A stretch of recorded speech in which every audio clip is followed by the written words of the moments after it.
এবার গুগল ফর্মের মাধ্যমে রাজ্যের প্রতিটি উচ্চ মাধ্যমিক বিদ্যালয়ের পক্ষ থেকে ট্যাব সংক্রান্ত রিপোর্ট চাওয়া হলো। তো গুগল ফর্মে মূলত কি ফিল আপ করতে বলা হচ্ছে আমি দেখাচ্ছি।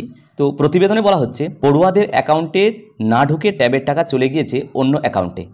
এই ঘটনায় ক্ষুব্ধ রাজ্যের মাননীয় মুখ্যমন্ত্রী মমতা বন্দ্যোপাধ্যায় নিজেই। সূত্রের খবর, তিনি পূর্ণাঙ্গ তদন্তের নির্দেশ দিয়েছেন। একই সঙ্গে বঞ্চিতদের অ্যাকাউন্টে দ্রুত টাকা পাঠানোর নির্দেশও দিয়েছেন। ফলে শিক্ষা দপ্তর থেকে রিপোর্ট চেয়েছেন রাজ্যের মুখ্য সচিব মনোজ পন্থ।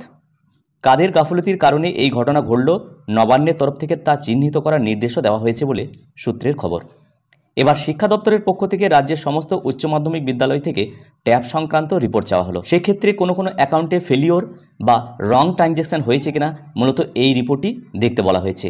এই মর্মে গতকাল জেলা বিদ্যালয় পরিদর্শকের পক্ষ থেকে ভিডিও কনফারেন্সের মাধ্যমে সকল স্কুলকে জানিয়ে দেওয়া হলো ছাত্রছাত্রীদের দেওয়া অ্যাকাউন্ট ডিটেলস এবং সাইন কপি করে ট্যাব রিকুইজিশন বিদ্যালয় প্রধান যেটা আপলোড করেছেন সেই দুটি কপিকে ধরে ধরে মিলিয়ে দেখতে বলা হয়েছে, অত্যন্ত যত্নভাবে এবং গুরুত্ব সহকারে। কোনো সন্দেহজনক অন্য কোনো অ্যাকাউন্ট এন্ট্রি হয়েছে কিনা সেই রিপোর্ট আগামী 2-3 দিনের মধ্যেই পাশের যে গুগল ফর্ম দেওয়া হয়েছে এই গুগল ফর্মের মাধ্যমে রিপোর্ট জমা দেওয়ার কথা বলা হয়েছে। কোনো সন্দেহজনক অ্যাকাউন্ট এন্ট্রি হলে তার পরবর্তী পদক্ষেপ কী করতে হবে সে সম্পর্কেও জেলা বিদ্যালয় পরিদর্শক মহাশয় যত্ন সহকারে গাইড করেছেন। সুতরাং এই মুহূর্তে রাজ্যের সমস্ত উচ্চ মাধ্যমিক স্কুলের এইরকম কোনো ট্যাব সংক্রান্ত ফেলিওর বা রং ট্রানজ্যাকশন থাকুক বা না থাকুক, প্রত্যেক স্কুলকেই এটা ভালোভাবে চেক করতে বলা হয়েছে এবং সেই রিপোর্ট জেলা বিদ্যালয় পরিদর্শককে জমা দিতে বলা হয়েছে। তবে সেটা বিভিন্ন জেলার ক্ষেত্রে বিভিন্ন ফরম্যাটে হতে পারে। তো চলুন আমরা এবার গুগল ফর্মটি দেখে নিই।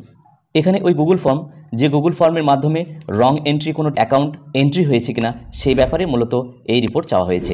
এখানে বলা হচ্ছে নেম অফ স্কুল ক্যাপিটাল লেটারে, ইউডাইস কোড দিতে বলা হচ্ছে, কতজন ছাত্রছাত্রী রং ট্রানজ্যাকশনের জন্য ডিপ্রাইভ হয়েছে তার সংখ্যা দিতে বলা হচ্ছে। যদি 2-1 ছাত্রছাত্রী এরকম ডিপ্রাইভ হয়ে থাকে তার নাম ক্যাপিটাল লেটারে, বাংলা শিক্ষা আইডি, স্টুডেন্টের ব্যাঙ্ক অ্যাকাউন্ট, এই সমস্তগুলো কিন্তু এখানে জমা দিতে বলা হচ্ছে।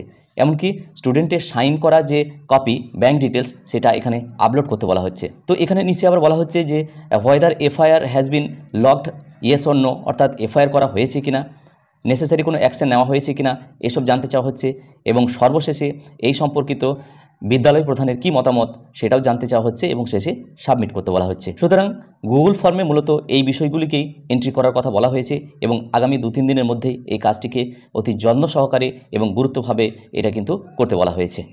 যাই হোক, এই ছোট্ট ভিডিওটির মাধ্যমে আমি বিষয়টি তুলে ধরার চেষ্টা করলাম। ভিডিওটি সকলকে দেখার জন্য ধন্যবাদ। সকলে ভালো থাকুন, সুস্থ থাকুন।